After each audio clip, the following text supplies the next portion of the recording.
بسم اللہ الرحمن الرحیم۔ السلام علیکم۔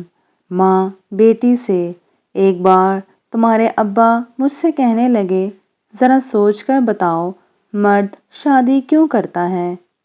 میں تو سچ مچ سوچ میں پڑ گئی۔ مہینے بعد حساب کرو تو بیوی کا خرچہ زیادہ ہوتا ہے، لیکن مرد پھر بھی شادی کرتا ہے۔ شادی پر لاکھوں کا خرچہ اور ہمت سے زیادہ بیویوں کے ٹشن پورے کر کے دکھاتا ہے۔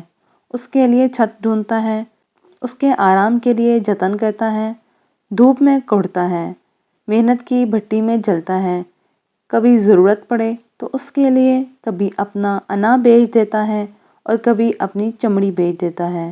پتہ ہے کیوں؟ تم پوچھو نا کیوں؟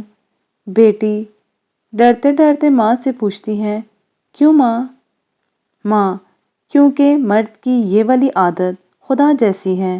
اب دیکھو نا، خدا کو کیا ضرورت تھی کھربوں انسان پیدا کرتا اور پھر ان کے کھانے پینے رہنے کی چیزیں مہیا کرتا، لیکن شاید ضرورت تھی اسے۔ وہ چاہتا تھا کہ کوئی مخلوق ایسی ہو جو پوجا کرے اس کی، جو سجدہ کرے اس کے نام پر، پھر جتنی کوئی پوجا کرے گا اس کی وہ اتنا ہی خیال رکھے گا اس کا۔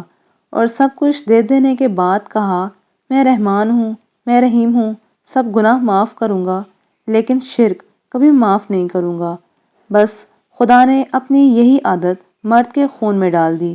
جس طرح اسے اپنی مخلوق سب سے پیاری ہے نا، اسی طرح ہر اچھے مرد کو اپنی بیوی بہت پیاری ہوتی ہے۔ وہ خدا نہیں ہے، لیکن خدا کی طرح اس کے لیے سب کچھ کرتا ہے، یا پھر کرنے کی کوشش کرتا ہے، یہاں تک کہ اس کی غلطیوں پر رحمان اور رحیم بن جاتا ہے، لیکن اس کا شرک کبھی معاف نہیں کرتا۔